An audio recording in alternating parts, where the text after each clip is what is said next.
Good morning, all. Today, our discussion about our topic feedback concept. Feedback concept. Feedback concept అంటే చూడండి ఈ diagram చూడండి. ఈ డయాగ్రామ్లో input signal ఇది ఒక యాంప్లిఫైర్ అన్నట్టు. ఈ యాంప్లిఫైర్ ఇక్కడ ఏ అనేది యాంప్లిఫైర్. ఇక్కడ ఈ బీటా అనేది ఫ్యాక్టర్.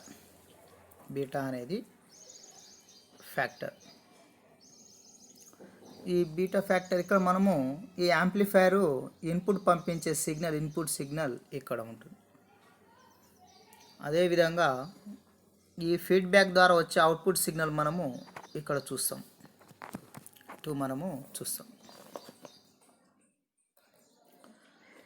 ఈ ఇన్పుట్ సిగ్నల్ యాంప్లిఫైర్కి ఇన్పుట్గా పంపించినప్పుడు ఆ వచ్చిన అవుట్పుట్ సిగ్నల్ మళ్ళీ ఫార్వర్డ్ డైరెక్షన్లో వస్తాయి. మళ్ళీ ప్లస్ టు మైనస్ కలిస్తే ఆ మెకానిజాన్ని ఏమంటామంటే మనము యాంప్లిఫైర్ అంటాం. దాన్ని ఫీడ్బ్యాక్ మెకానిజం అని చెప్తాం. ఫీడ్బ్యాక్ యాంప్లిఫైర్ అని చెప్తాం. చూడండి, the effect of negative feedback and A amplifier. Disadvantage చూడండి, అడ్వాంటేజ్ చూడండి. డిసడ్వాంటేజ్ ఈజ్ లోవర్ గెయిన్ చాలా తక్కువగా ఉంటుంది. Advantage is higher input impedance and more stable gain and improved frequency response, lower output impedance, reduced noise మరియు more linear operations. First చూడండి, higher input impedance. ఇక్కడ signals అనేది మనము తక్కువగా ఇచ్చినప్పటికీ దాని అవుట్పుట్ అనేది చాలా ఎక్కువగా వస్తుంది. చాలా స్థిరంగా ఇది స్టేబుల్గా ఉంటుంది. చాలా స్టేబుల్గా ఈ అవుట్పుట్ గెయిన్ అనేది ఇస్తుంది. నెక్స్ట్, ఇంప్రూవర్ ఫ్రీక్వెన్సీ రెస్పాన్స్ అనేది ఇంప్రూవ్డ్గా అవుతూ ఉంటుంది. ఒకదానికంటే ఎక్కువ ఉంటుంది. Lower output impedance and reduce noise, more linear operations ఉంటుంది. ఇది negative feedback.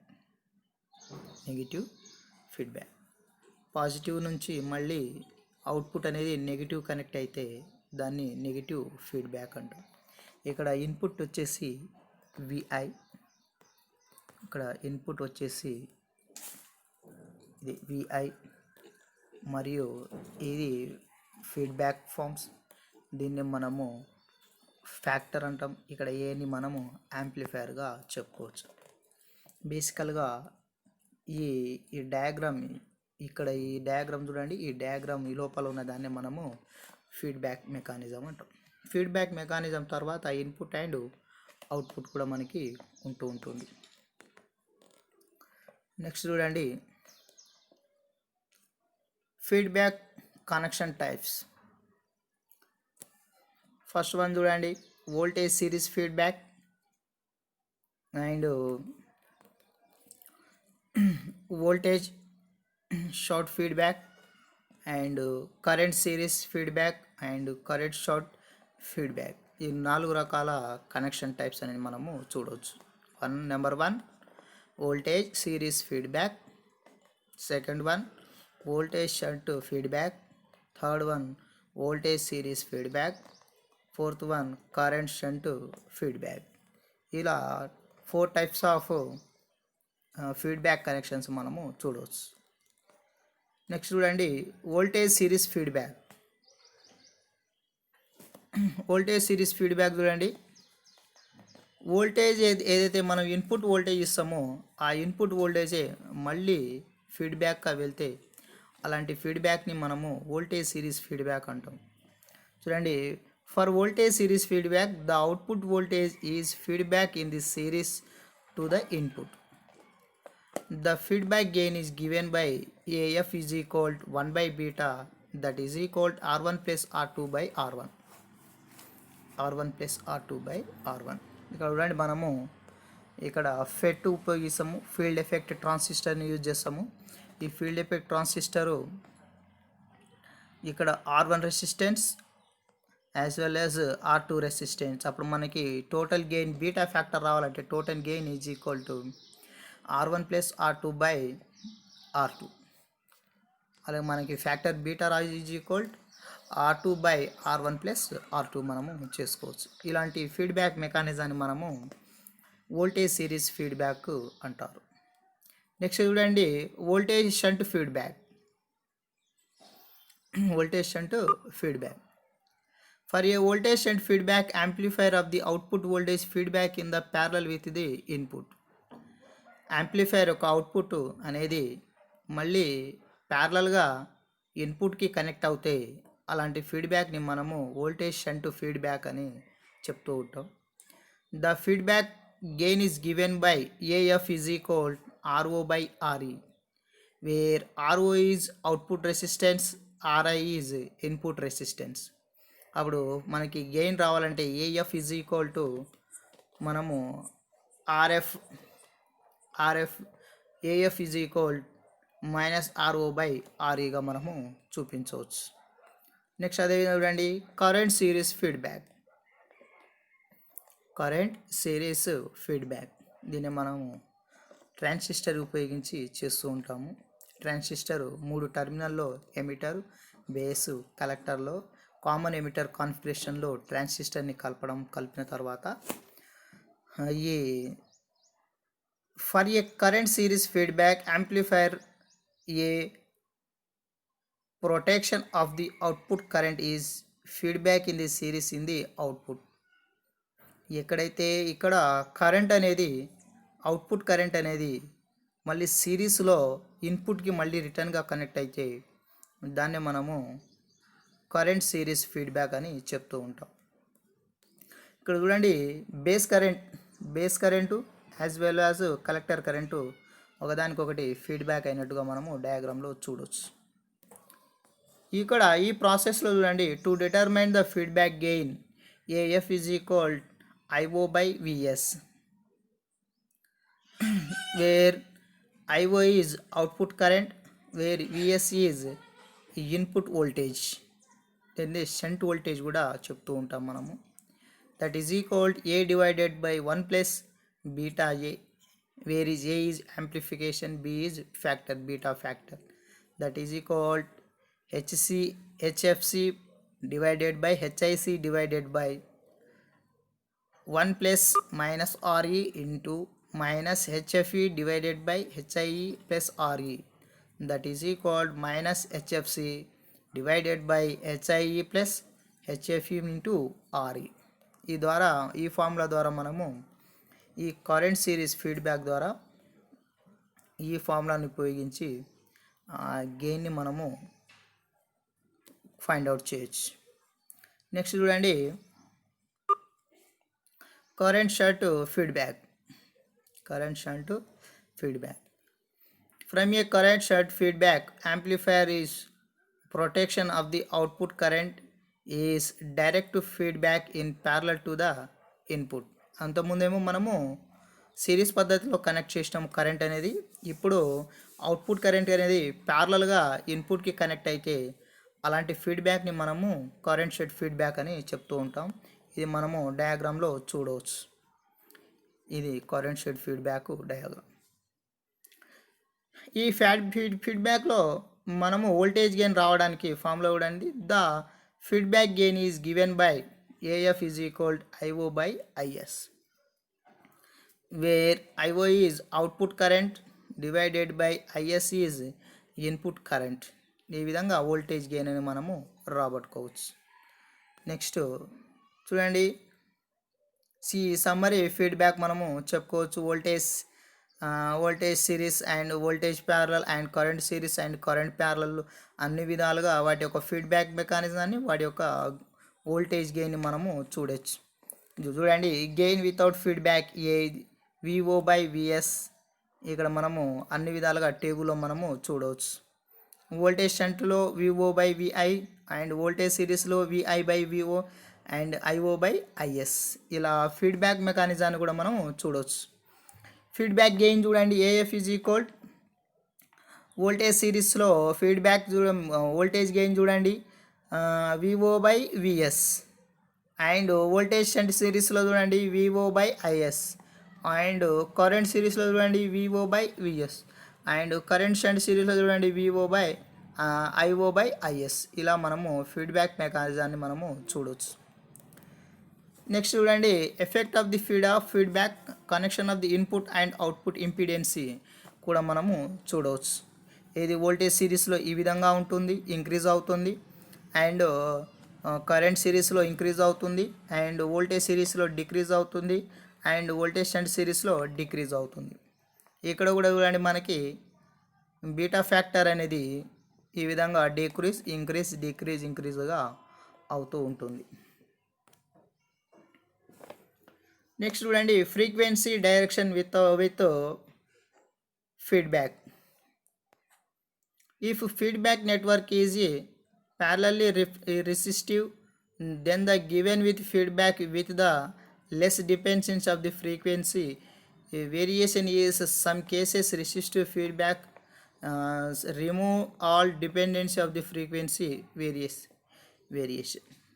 If the feedback is include frequency depend components is capacitors and inductors, then the frequency response of the amplifier will be affected.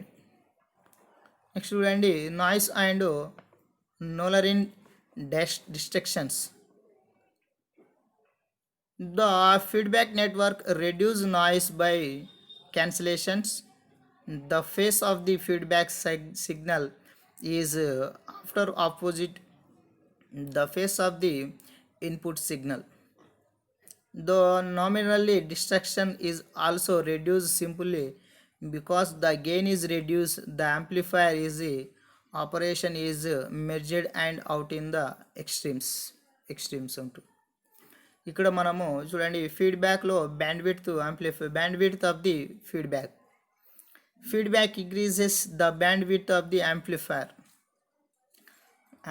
కూడా మనకి ఇలా ఫ్రీక్వెన్సీస్ని X axis పైన voltage gain వాల్యూస్ని why axis పైన తీసుకొని graph గీస్తే ఆ graph అనేది మనకి ఈ విధంగా ఉంటుంది. ఈ గ్రాఫ్లో చూడండి ఏదైతే ఈ ఫ్రీక్వెన్సీస్ అనేది మ్యాక్సిమం హైట్ ఉంటుందో ఆ హైట్ అనేది వై యాక్సిస్ని ఎక్కడ టచ్ చేస్తుందో దీన్ని మనము వోల్టేజ్ గెయిన్ అని చెప్తాం. నెక్స్ట్ చూడండి ఈ సాచురేషన్ కండిషన్ ఎక్కడైతే ఈ సాచురేషన్ కండిషన్ అవుతుందో అక్కడ ఇంక్రీజింగ్ దగ్గర సాచురేషన్ కండిషన్ని ఆ రెండు ఫ్రీక్వెన్సీ మధ్య డిఫరెన్స్ని మనం ఏమంటామంటే బ్యాండ్ విడ్త్ అంటాం. ఇక్కడ కూడా చూడండి ఈ యాంప్లిఫికేషన్లో ఫీడ్బ్యాక్ విత్ బ్యాండ్ విడ్త్లో మనకి ఈ చిన్న గ్రాఫ్ ద్వారా ఈ స్లోప్ ద్వారా చూడవచ్చు. ఇక్కడ మనము ఫీడ్బ్యాక్ చూడండి F1 to F2Fలో F1F F2Fలో చూడండి ఈ రెండింటి మధ్య డిఫరెన్స్ మనము బ్యాండ్ విడ్త్ కూడా చెప్పుకోవచ్చు. Next gain stability with feedback. Gain calculation with the feedback are after based on the external resistivity element in the circuit. By removing gain calculation from the internal vibrations of the beta and gain, the gain become more stable. ఈ ఫీడ్బ్యాక్లో gain అనేది చాలా స్టేబుల్గా ఉంటుంది, ఇటు వేరియబుల్తో ఉంటుంది. Face and frequency contraction. At higher frequencies feedback signal may no longer but out of the phase with the input. The feedback is some positive and the amplifier itself become unstable began to.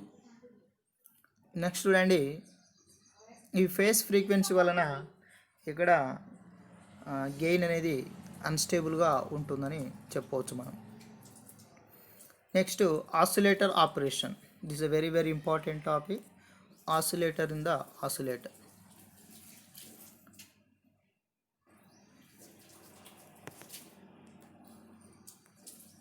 చూడండి ఆసిలేటర్లో మనము RC phase shift oscillator గురించి discussion చేసుకుంటున్నాము. ఇది initial noise voltage, తక్కువ voltage ఉన్నప్పుడు. తర్వాత normalization oscillation become BA is not extremely, ఇక్కడ నార్మలైజేషన్ అవుతుంది.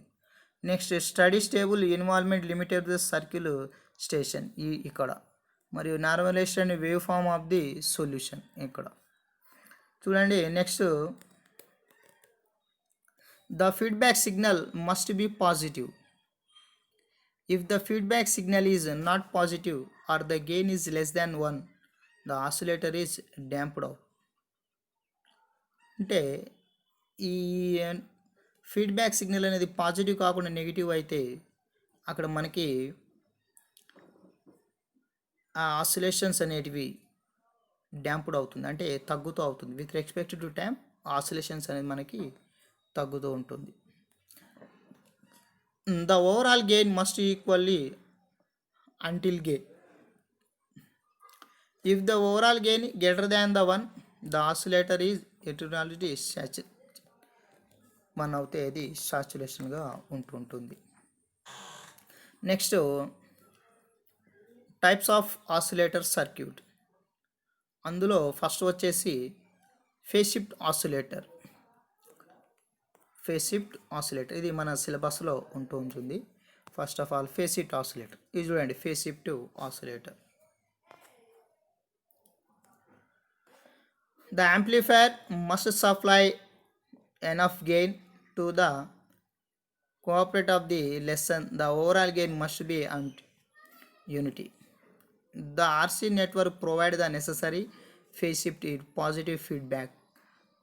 The value of the RC component also determine frequency of the oscillations. ఇక్కడ మనము ఆపరేషన్ యాంప్లిఫైర్ ద్వారా చేసినాం కదా. ట్రాన్సిస్టర్ ద్వారా మనకి ఫేజ్ షిఫ్ట్ ఆసిలేటర్ అనేది మన సిలబస్లో ఉంది. క్రిస్టల్ ఆసిలేటర్ కాకుండా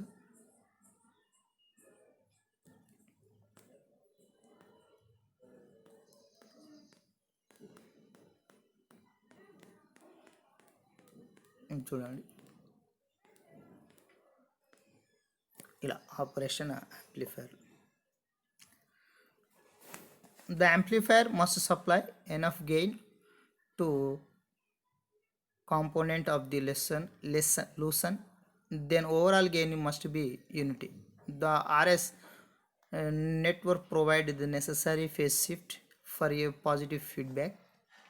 The value of the RC component also it determine the frequency of the oscillator. Where frequency f is equal ఎలా క్యాలిక్యులేట్ చేస్తామంటే మనము f is equal 1/2 pi r into c under root of 6, where r is resistance, where c is capacitance. ఇక్కడ మనం ఈ డయాగ్రామ్లో చూసినట్టయితే ఈ భాగాన్ని phase shift అంటాం. దీన్నే మనము ఫీడ్బ్యాక్ మెకానిజం అని చెప్తూ ఉంటాం. ఫీడ్బ్యాక్ మెకానిజం ఇందులో ఫస్ట్ ఇన్పుట్ ఇక్కడ, అదేవిధంగా అవుట్పుట్ అనేది మళ్ళీ ఇన్పుట్ కనెక్ట్ చేయబడి ఉంది. మళ్ళీ సెకండ్ ఇన్పుట్ ఇక్కడ, మళ్ళీ సెకండ్ అవుట్పుట్ మళ్ళీ ఇక్కడ కనెక్ట్ చేయబడి ఉంది. థర్డ్ ఇన్పుట్ మళ్ళీ థర్డ్ అవుట్పుట్ కూడా మనకి కనెక్ట్ చేయబడి ఉంది. కాబట్టి ఇక్కడ ప్యారలల్లీ ఫీడ్బ్యాక్ మెకానిజాన్ని మనము సూచిస్తుంది. దీన్ని మనం పాజిటివ్ ఫీడ్బ్యాక్ అని చెప్తూ ఉంటాం. పాజిటివ్ ఫీడ్బ్యాక్ అని మనము చెప్తూ ఉంటాం. ఈ ఫేజ్ షిఫ్ట్ ఆసిలేటర్లో ఇది ఏదైతే మనము సిగ్నల్ని పంపించిన ఇన్పుట్ ద్వారా పంపిస్తే అప్పుడు అవుట్పుట్ ఏం చేస్తుందంటే మనకి ఫేజ్ అనేది 180 ఫేజ్ డిఫరెన్స్ ఆర్ 0 ఫేజ్ డిఫరెన్స్తో అవుట్పుట్ అనేది మనకి సూచిస్తూ ఉంటుంది.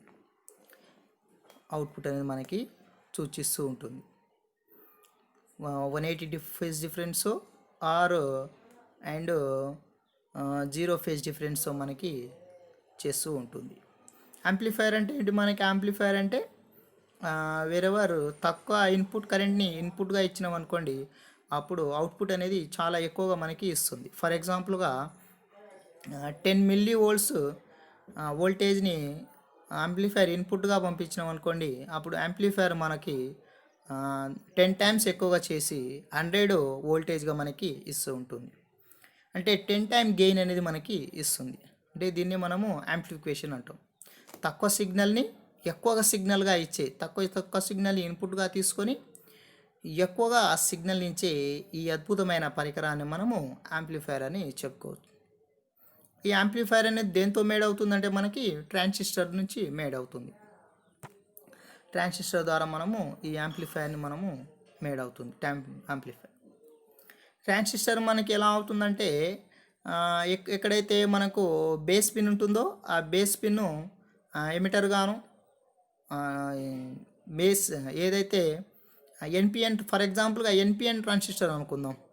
ఎన్పిఎన్ ట్రాన్సిస్టర్లో ఎన్ అనేది బేస్ అండ్ పి అనేది ఎమిటర్ మరియు ఎన్ అనేది కలెక్టర్ గాను ఇలా బైపోలార్ జంక్షన్ ఏర్పడుతుంది. ఈ బైపోలార్ జంక్షన్లో రెండు బైపోలార్ అనేది బేసు కలెక్టర్ అయిపోతే మధ్యలో శాండ్విచ్ చేయబడిన పీ టైప్ సెమీకండక్టర్ మెటీరియల్ మనకి ఎమిటర్గా అవుతుంది.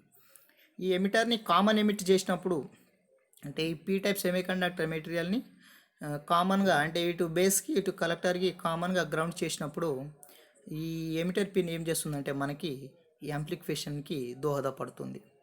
ఏదైతే ఈ బేస్ అనేది ఇన్పుట్ సిగ్నల్స్ని రిసీవ్ చేసుకొని ఎమిటర్కి ఇస్తుందో ఈ ఎమిటర్ అనేది ఏం చేస్తుందంటే యాంప్లిఫికేషన్ చేసి ఈ కలెక్టర్కి ఇస్తుంది. అప్పుడు కలెక్టర్ అనేది అవుట్పుట్ని మనము ఇస్తుంది. అవుట్పుట్ను మనం చూడగలుగుతాం.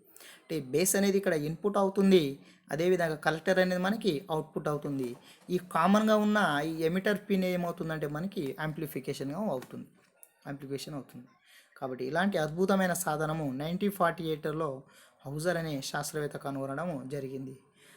దీనికి 1956 సంవత్సరంలో నోబెల్ ప్రైజ్ రావడము ఈ ఎక్స్పెరిమెంట్కి జరుగుతూ ఉంటుంది. ఇది ఆర్సీ ఫేజ్ షిఫ్ట్ ఆసిలేటర్. ఈ ఆర్సీ ఫేజ్ షిఫ్ట్ ఆసిలేటర్ చూడండి, చాలా రకాల ఆర్సీ ఫేజ్ షిఫ్ట్ ఆసిలేటర్స్ మనకు ఉన్నాయి ఇక్కడ. Phase shift oscillator and Wien bridge oscillator and tuned oscillator circuit and crystal oscillator circuit and unijunction oscillator circuit. Next చూడండి phase shift oscillator. Phase shift oscillator చూడండి, and amplifier must supply enough gain to components for the less the overall gain must be unity. Where RC network provide the necessary phase shift and positive feedback. The value of the RC component RC determine of the frequency of the oscillator. F is equal to 1 divided by 2 pi under root of 6 into RCగా మనము ఈ phase shift ఆసిలేటర్లో చూడవచ్చు. Next చూడండి wine bridge oscillator. ఇక్కడ bridge అనేది మనకి స్టేబుల్గా ఉంచాలి first operation యాంప్లిఫైయర్లో. ఈ బ్రిడ్జ్ ఆసిలేటర్ అనేది very very important for the thermistor అయినా కానివ్వండి, రెసిస్టివిటీ కానివ్వండి, అండ్ కాన్స్టెంట్ కనుక్కోవడంలో కానివ్వండి, రెసిస్టివిటీ కనుక్కోవడంలో కానివ్వండి చాలా ఎక్కువగా యూజ్ అవుతూ ఉంటుంది. ఈ బ్రిడ్జ్ ఆసిలేటర్ అనేది మోర్ గెయిన్ని మనము పొందడానికి ఉంటుంది అండ్ ఫేజ్ షిఫ్ట్ కూడా చాలా స్టేబుల్గా ఉంటుంది. ఫీడ్బ్యాక్ మెకానిజం అనేది ఫాలో అవుతూ ఉంటుంది. When the amplifier must supply enough gain is compacticity and for less the overall gain is must unity. The feedback is resistors are R3 and R4. The phase shift component are R1 and C1 and R2 C2. ఇది wine bridge oscillator. Next చూడండి turned oscillator circuit. Turned oscillator circuit use a parallel LC circuit LC tank to provide the oscillations. There are two common types. One is Colpitty couple and Hartity. In responsive circuit indicator of the two capacitors. When respondent current is the top of the inductor or two inductors or one capacitors. ఇలా రెండు రకాలు. Next అదేవిధంగా చూడండి crystal oscillator. The crystal oscillator operating with the resonant circuit. The crystal oscillator has two resonant frequencies, series resonant conditions. RLC determined the resonance frequency. Their crystal has a low impedance. Parallel resonance condition where RL and CM determine the resonant frequency. their crystalline has a high impedance. The series and parallel resonant frequency are very close within 1% each other. Next one చూడండి series resonant crystal oscillator crystal and parallel resonant crystal oscillators. Next చూడండి last one చూడండి unijunction oscillator. Unijunction oscillator చూడండి the output frequency determined by FO is equal 1 divided by RT CT and log 1 divided by 1 by నీటా, where నీటా అనేది constant. When neta is rating of the unit junction transistor with values between 0.4 and to 0.6. ఈ విధంగా oscillator ఉంటుంది. Next unit junction oscillator in wave forms. The unit junction oscillator and relaxation oscillator produce a sawtooth wave forms. Sawtooth wave ఫామ్లో ఇది produce అవుతూ ఉంటుంది. ఇలా మనం డయాగ్రామ్లో చూసినట్టయితే సాతూట్ వేవ్ రూపంలో ఈ యూనిట్ జంక్షన్ ఆసిలేటర్ వేవ్ ఫామ్లో మనము చూడవచ్చు. ఇది ఫీడ్బ్యాక్ అండ్ ఆసిలేషన్ టాపిక్.